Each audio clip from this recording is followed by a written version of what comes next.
So, why is it called ox and longsword and stier and messer? According to someone I once met, that is because they're basically the same animal, but one of them still has got balls. Funny though as that might be, it does really raise a valid question. That is, why did Hans Lecküchner in his Kunst and Zettel in Messer decide to take the basic framework of Lichtenauer's longsword and change part of the terminology? Let's find out today.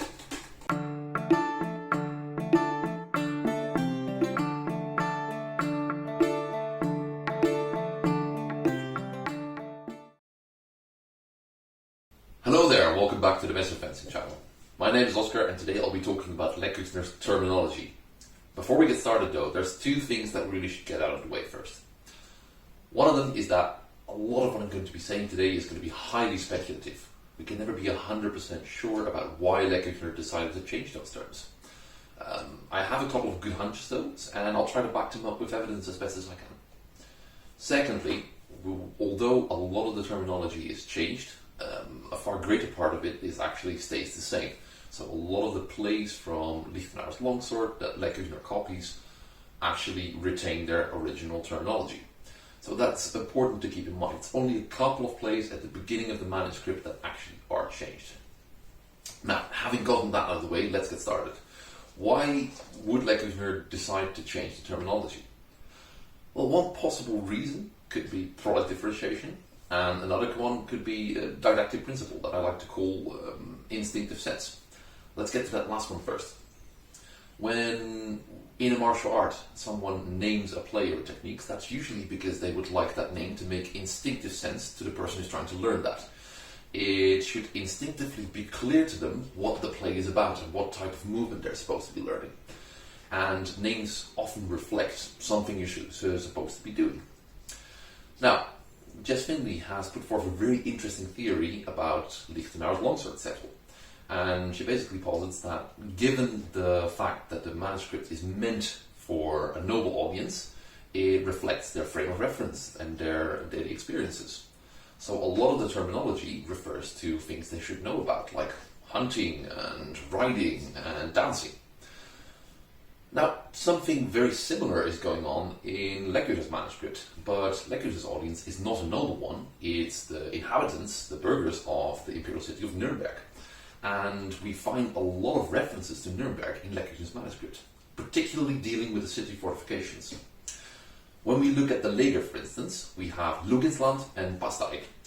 Luginsland is the highest tower in the city of Nuremberg, and it also is the guard where your blade points up towards the sky really.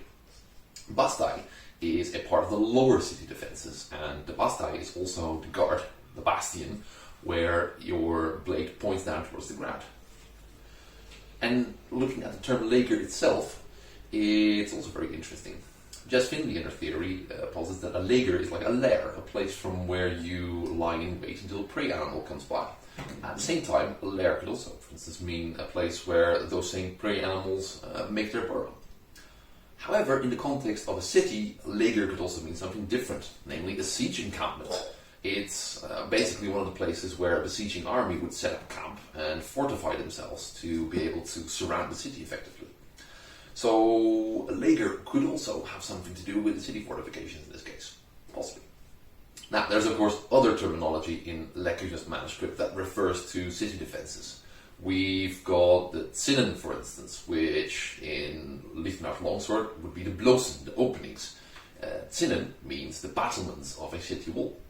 There's also the Zwinger. A Zwinger would be a space between an outer wall and an inner wall. So if an attacking army would scale the outer wall, they'd have to go down and then scale the inner wall again, effectively creating a kill zone between those two walls. And one could say that given the fact that you project your blade outward with the Zwinger, you are creating a zone in between where if anyone were to go there, they'd run into your point, creating a similar kill zone, possibly. Once again, speculative. Now, a lot of the terminology in Lecküchner therefore refers to the fortifications of the city, making instinctive sense to whomever lives in Nuremberg, right? Now, there's quite a few other plays in the manuscript that I think are supposed to make instinctive sense to whoever is trying to learn them. We see it a lot with the additional plays that do not exist in Lichtenauer's Zettel but are in Lecküchner's manuscript.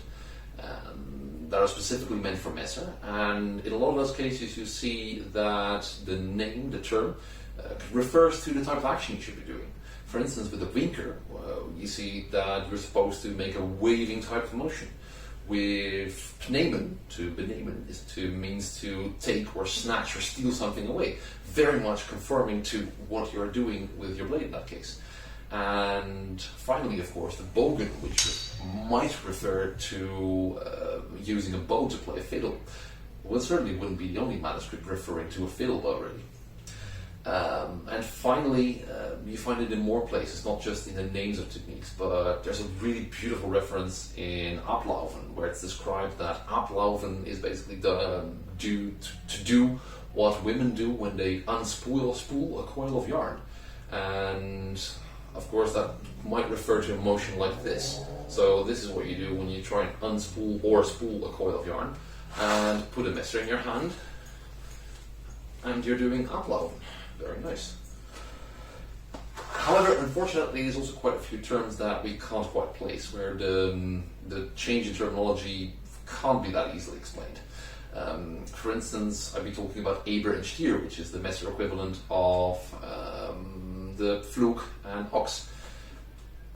Might be that an urban audience wouldn't be too enthusiastic about animals and attributes associated with peasants, but then why choose Eber and Stier, like a boar and a bull? Wouldn't necessarily make that much sense. Of course, there's also Wecker and Entrüsthau and Gefährhau, and it's a bit harder to explain why those names have changed. Because the Krumpau, the Tverhau, and the Schötterhau seem perfectly adequate and something that would make sense to an urban audience, so why change that? Well, in these cases, it might quite simply be product differentiation. Lecküchner is very obviously trying to sell his manuscript, and judging by how widely spread it was after his death, he did so quite successfully. And it could very well just be a tactic to make his work stand apart from the Lichtenauer tradition that it, to some extent, is based on. So that's another possible interesting explanation that I can offer for those terms that do not fall in the instinctive sense category, let's say. Anyway, though, moving on to conclusions. What are the two main reasons for changing the terminology? Well, quite possibly it has something to do with making sure that it fits the living world and the experiences of an urban audience as opposed to a noble audience for the Lichtenauer Zettel. And possibly it's also meant to set Lecküchner's work apart from exactly that Lichtenauer Zettel. So what should we care? Why do we care about this? Well, I think this could really help us understand these manuscripts and interpret them better if we know what they're supposed to mean and knowing what types of contexts they refer to.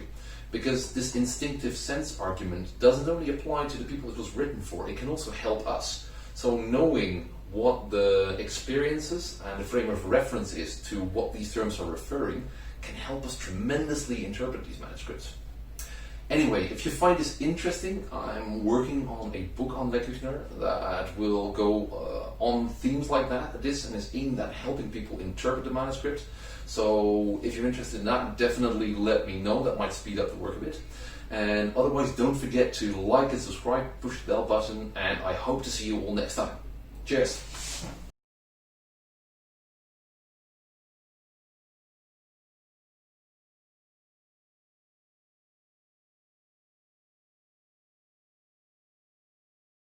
It can also refer to a place where a prey animal lies in wait, their lair, really.